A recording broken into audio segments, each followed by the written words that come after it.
5 o'clock in the morning. Time to get up.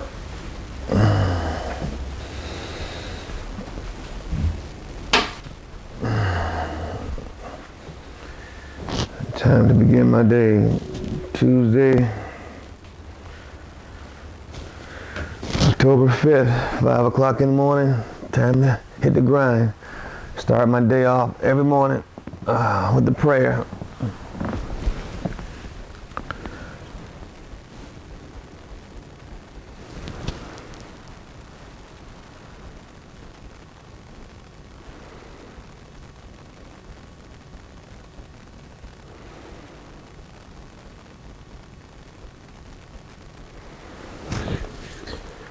Well, time to get going.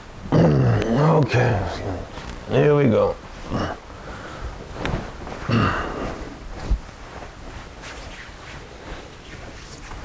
Get the bed back to where it's supposed to be.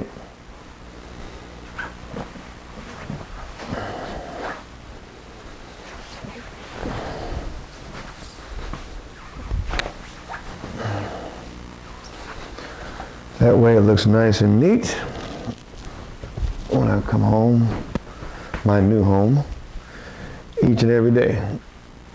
All right, let's get going.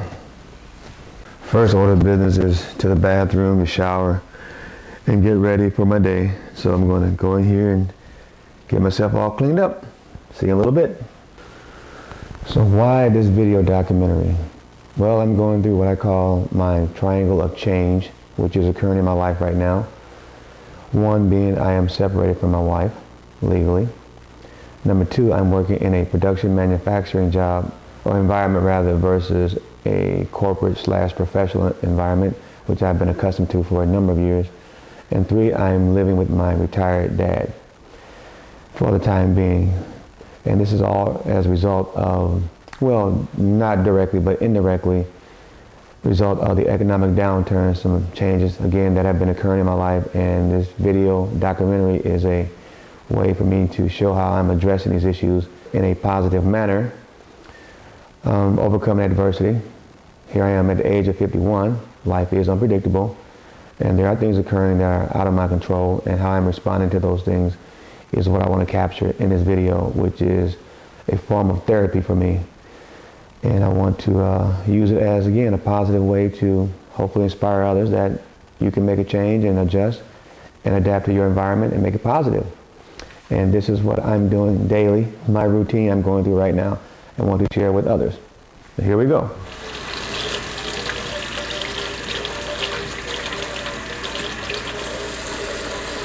I try not to make any dishes for my dad. I try to be respectful that he's allowing me to stay here, and I sort of clean as I go, or I make certain I clean up behind myself and not be a burden on him. He's an older man who lives by himself, who has his own routine every day, and so I try to be conscious of the fact that he has a routine, and I want to respect his space and not, again, create more for him by leaving dishes around or not cleaning behind myself. That's not his job to take care of me. He's done that already. Always get some good fresh fruit.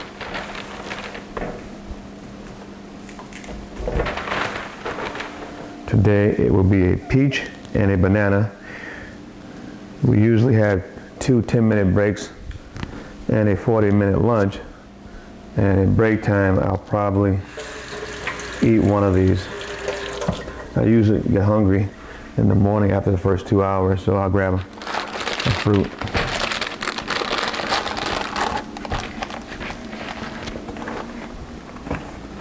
And my paper towel. And I have everything for the day. Oh, you know what? I want to get a little junk food. I have a weakness, and it is cookies. Usually I only get hungry late at night after 10 p.m. That's about the only time I really eat cookies. I don't know why, but I guess a late night craving for cookies.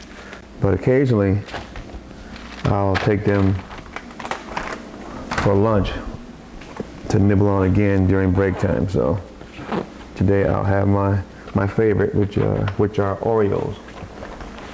That's my lunch for today. Well, the next daily routine is getting my clothes ready for work. I'll have to iron for myself, which is what I've been doing for years anyway. But it also helps me in the morning getting loose, because I prefer to not watch television due to the fact that it is very negative in terms of the news, and I don't want to have all the negative stuff in my head when I go to work. It just sets your day off on a bad course. I think it's just awful, some of it. So I'll just focus on getting ready for work with my daily routine. Now that my pants pretty much out of the way, I'll get my shirt ready. My body has physically adjusted to this manual labor at work.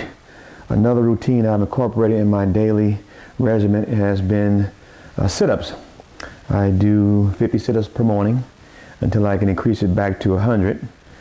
And I've also started going back to the gym, or will start back this week.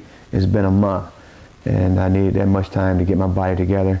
Now I feel better about coming home where I'm not as tired or as sore, that I can go ahead and start doing things that'll keep me healthy and things that I enjoy, and that's working out and keep my health together. So here we go, my 51. I decided to add one more for good measure and to match my age. Being that I'm 51, I made it 51. So sometimes I wonder if sit-ups really help me anymore, because about 3 years ago, it seemed like my stomach wouldn't go down anymore. No matter how many sit-ups I did, and no matter what I ate, whether it was very light like a salad, just yogurt, or just one small meal out of a whole day, my stomach still would stay protruded, even off a bottle of water. So that's been my biggest challenge, is trying to get my stomach back flat again. Don't know if it ever will, to tell the truth, but who knows, maybe it may not ever get back to where it used to be, but maybe because I'm doing sit-ups, it may not get as big as some other people I've seen, which I don't want to look like a pear or a pregnant man. So I'll keep doing my sit-ups. As you can see, as I exit the door and head off to work, outside of these city lights or street lights, it's pretty dark out here. The neighborhood is quiet, and here it is, 5:30 in the morning. I'm up getting ready for work. And I am not complaining, because I am one of the fortunate ones now. I consider myself very blessed to have a job, being that I've been on the other side where I've been unemployed and no income coming in. And it has been a major challenge and caused a lot of friction in my home life between my wife and I, where we both ran into the economic downturn of the not having a job, if you will, and to have two people in the same household in that sort of predicament for a period of time really got to be a lot. And this is part of it, the fallout. Here we go. And my little Ranger off to work. And I normally stop at the gas station to pick up a paper, go to work. It is a big adjustment. So here we go. I got today's paper, and we're off to finish filming. And again, my purpose for filming this video diary, if you will, is for therapeutic reasons. I think it's good therapy to help me get through this process, which so far filming has been a bit exhilarating, and I trust it will continue to do so and have tremendous value for me and maybe others as we move on and complete it. So off to the production manufacturing environment to make widgets. Yay! The wheels are turning at BMW's newest edition. Today, a first look at the plant that's pumped 1,000 jobs into the upstate. This is the new video from inside that facility in Greer. Our first look at it. The million-square-foot plant is making the car company's new X3 model. They plan to have a total of 1,600 new jobs there by December. Melissa Keeney is joining us live with more in a 7 on Your Side Tracking the Economy report tonight. Melissa. Yeah, Amy, and this is something that's getting worldwide attention. Journalists from across the globe were here for the unveiling of this plant, but for many folks, the impact hits closer to home. More than 1 million square feet. 140 cars cranked out a day, and for those like Ronnie Rice, I've been here a month. One big chance. I wasn't afraid to make a change and go back to work and earn money for my family. Rice, one of 1,000 new workers on BMW's new X3 line, and like many, ended up here after losing a job in the bad economy. This is a huge day. Tough times that could have kept this expansion from happening. It would have been pretty easy to say, let's just stop and slow down, or let's take a wait and see, let's don't spend any money. I mean, most of the world did that. But BMW has always kept its eye on the horizon. Now they plan to produce close to 400 X3s a day very soon, pumping plenty of cash to local suppliers. For every one job here, they say 3 have been added to upstate businesses. All of them have been hiring as well, because as we grow, they have to grow. As for future growth, Let us let the paint dry just a little bit. no plans yet, but at the rate this line is going, more jobs could come. A great sign for Ronnie Rice. Knowing that people want this car, and you're part of that. And even more workers down the road. And leaders here say that car is already showing success out on the market, so who knows, those new jobs could be even closer than we think. We are live in Greer. Melissa Keeney, 7 on your side. Yeah, everybody appreciates the new jobs. Melissa, thank you. BMW has had a huge impact on the area. Look at this. When BMW first opened the upstate facility back in 1994, they started with 500 jobs. You'll remember that, right? Well, within 2 years, BMW was employing 2,000. And when this latest expansion is all said and done with, at the end of this year, the company will have added 7,600 new jobs to our area. Off work now. It's almost 4 p.m. Got off about 20 minutes or so. On my way home. Energy level is a little low, lower than I thought it would be. Although I've adjusted to this physical labor and manual labor job, I'm not as tired as I used to be when I would get off. I'm not as sore. I used to get off and be really sore. The first 2 weeks, I was so sore I would have to take hot baths and Epsom salt and just relax. At least now I can begin to do other things. It's just that right now I just don't have a lot of energy, and I have to accept the fact, which I have. How you doing? I'm good. How are you? Doing great. Doing great. What attracted you to Well, as you can see, the scenery is very beautiful. I like the running water. I always thought that running water was soothing. Years ago when I was in Illinois, I would go to the beach quite often. There's something about the water just powerful and just, again, relaxing. And I like the environment because in this area it's very dynamic, very energetic. A lot of people coming to, as you can see, overlook this beauty, this scenery, as well as walk their dogs, ride their bikes, holding hands, talking, laughing, just life. It's very vibrant. And it also has an area where I can come and sit down. Usually I come and read my book. This is where I spend a lot of quiet time. And when I'm over here, I can sit and just relax and read and go into deep thought, which again is very relaxing and very therapeutic. So it's a form of my own personal therapy, which I enjoy doing. And that's why I enjoy coming to this area. economic downturn affected you, and how are you fighting it? Well, it has had an effect, both direct and indirect. As a matter of fact, I call it my triangle of change and adversity. Change has occurred in my life at this stage of my life that I did not choose, but I'm having to respond. And that triangle is: 1, I am now estranged from my wife via legal separation. 2, I'm working in a production manufacturing environment when I'm accustomed to working in a professional and corporate environment or field sales. And 3rd, the 3rd leg of that triangle is I am living with my dad. I'm living with my dad now. I had to move in with him due to the separation, and he welcomed me, which is nice.